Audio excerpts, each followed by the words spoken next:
Climbing bikes, in my opinion at least, still tend to be better handling than just about any type of bike on the market, and there are few better than the Canyon Ultimate and the Giant TCR. The Ultimate in particular has stood the test of time since its release in 2021 and is still regarded as one of the best climbing bikes on the market. In 2024, however, that could all be about to change, with the arrival of this, the brand new Giant TCR. The 10th generation of the iconic bike boasts small advancements across the board, so we thought it was the best time to put these bikes head to head to find out which is best.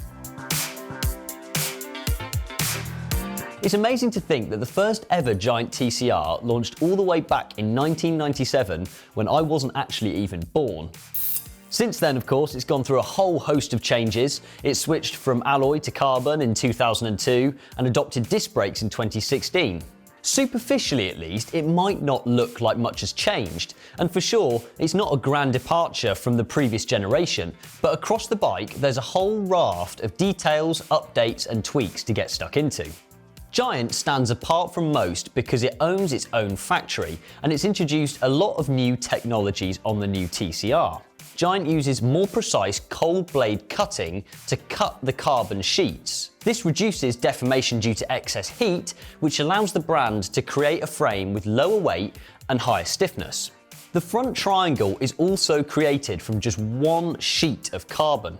By eliminating joins between tubes, Giant has been able to save a total of 75 grams over the previous generation, with the 56 weighing 690 grams without paint.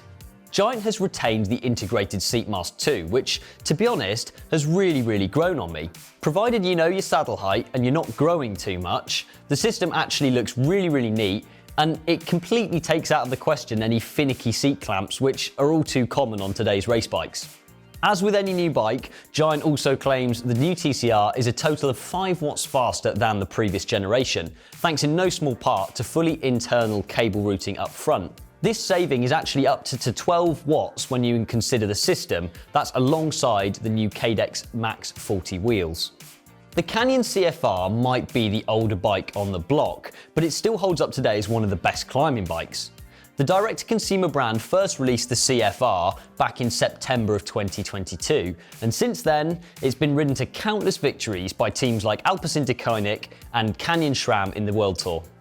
This latest iteration of the Canyon Ultimate platform, as with so many bikes these days, features optimizations aimed at improving the aerodynamic efficiency of the bike, bringing it closer to ever than its big brother, the Canyon Aeroad. Camtail frame profiles, a D-shaped seat post and an aggressive front fork are all present on the new Ultimate CFR.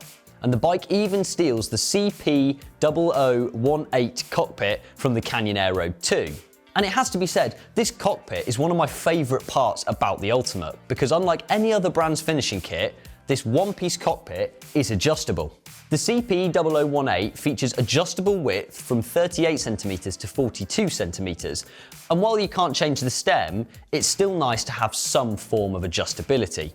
Canyon has also dropped the seat stays on the Ultimate CFR, which in conjunction with clearance for 32mm tyres makes this a genuinely comfortable bike, not just by race bike standards. For me though, there's one clear winner here, and that's the Giant TCR. I love its classic frame shape, integrated seat post, and just overall refined look. No, it doesn't have the integrated cockpit of the Canyon, but I just think it looks a little bit more classy. Maybe it's down to that old geometry or those slimmer tube profiles, but I just think they've got it right.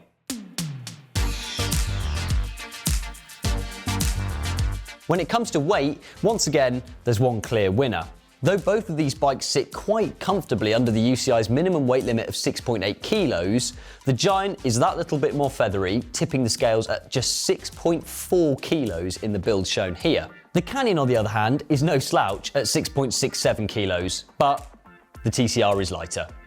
Now, statistics from ride data might show that a lightweight bike doesn't make quite so much difference for the normal rider as, say, aerodynamic gains, but as we'll come on to, that weight does translate onto the road, but perhaps more in ride feel than outright performance.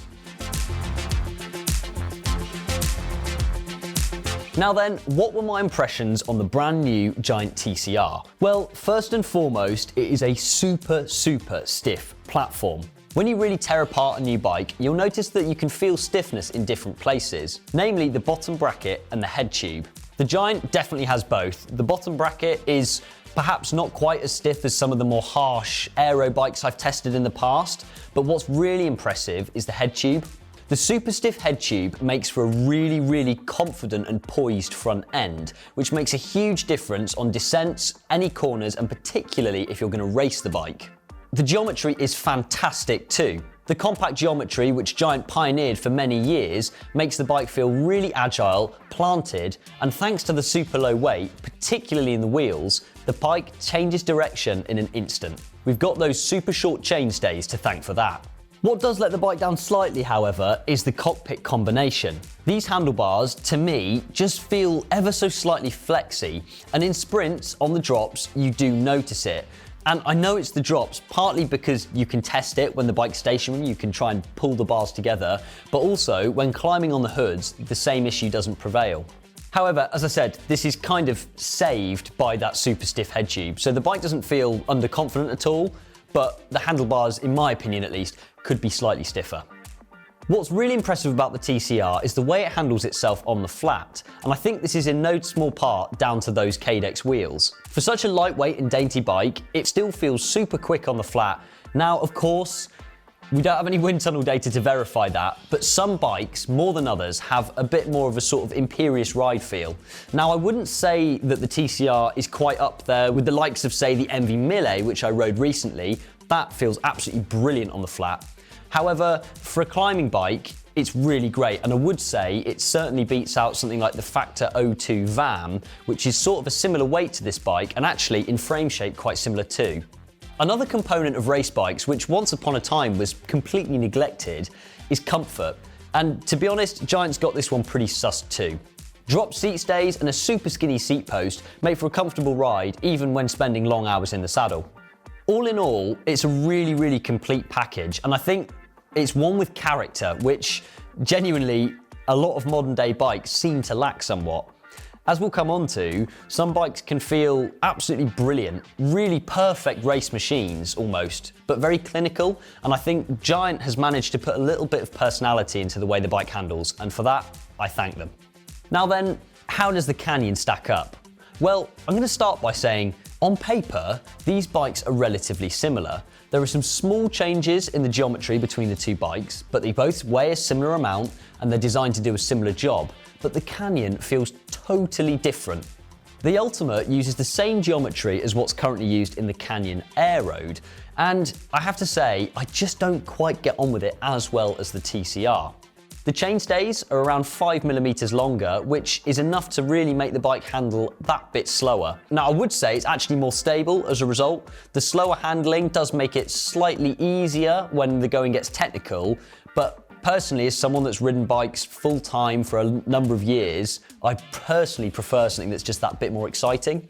When it comes to stiffness, as you'd expect, the Canyon holds up really well, and to be honest, feels quite similar to the TCR. Though I would say the bottom bracket just has a little bit more rigidity. The head tube again is super stiff, but what really drags the Ultimate apart from the TCR for me is the one-piece handlebar and stem.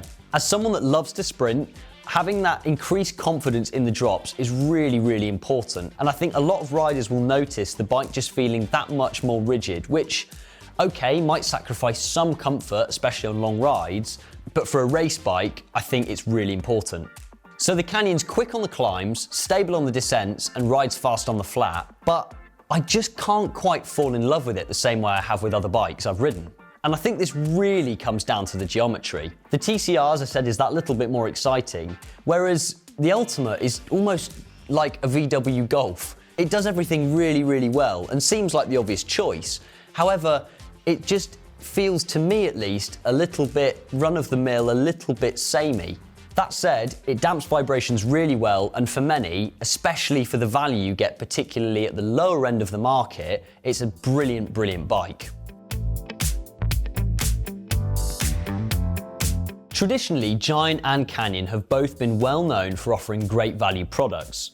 Giant own their own factory and make a lot of other people's bikes, so simply on the quantity of frames produced can offer a really good value product. Canyon, on the other hand, don't sell through dealers. They are direct to consumer through their website only, and by cutting out the middleman, that allows them to cut costs. But as is with any high-end bike these days, they don't come cheap. Giant's top-end TCR, spec with Dura-Race Di2 and brand new Cadex Max 40 wheels, will set you back £11,999 or $12,500.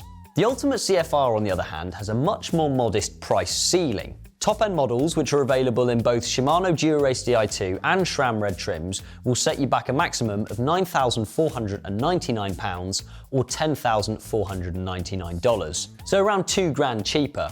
On the surface, that is a pretty stark contrast, but there's more to it than just that final figure. In the case of the Giant, you get a substantially more cutting-edge wheel set in the shape of the Cadex Max 40s. Weighing in at just 1,250 grams, the Max 40s feature carbon hub flanges, spokes and tyres designed by Giant, which are specially designed to improve cornering grip thanks to a shorter sidewall. At the same time, however, the TCR completely forgoes an integrated cockpit, even on this top model, which to me is both a blessing and a curse. While stiffness is decreased somewhat and undoubtedly aerodynamic efficiency will take a slight hit, the two-piece setup does make it a little easier to live with. But for a range-topping race bike, you can't argue that you get more for your money with the Canyon. When it comes to the cheaper bikes in the range, Canyon has Giant beat far more convincingly. For just £2,399, you get yourself a full carbon bike, complete with 105 12-speed mechanical group set, DT Swiss wheels, and most notably, you still get that carbon cockpit. The equivalent Giant TCR2, on the other hand, holds a much heavier price tag of £2,699, and for that money, you still don't get an integrated carbon cockpit. But which one of these bikes do I really prefer? Well, right at the top of the market, Giant definitely has Canyon beat. For a few reasons. The geometry is that much more responsive, and the bike just feels more exciting to ride. But what I have to remember is that if I was buying this bike for myself, then I wouldn't be able to afford the range-topping models. With that said, Canyon, particularly at the lower end of the market, offers much more value, and to be honest, I couldn't see past the price increase for the amount of bike I was getting. So if I was buying one of these bikes, I think it would have to be the Canyon, but if we're in dreamland, I'd be taking home the TCR.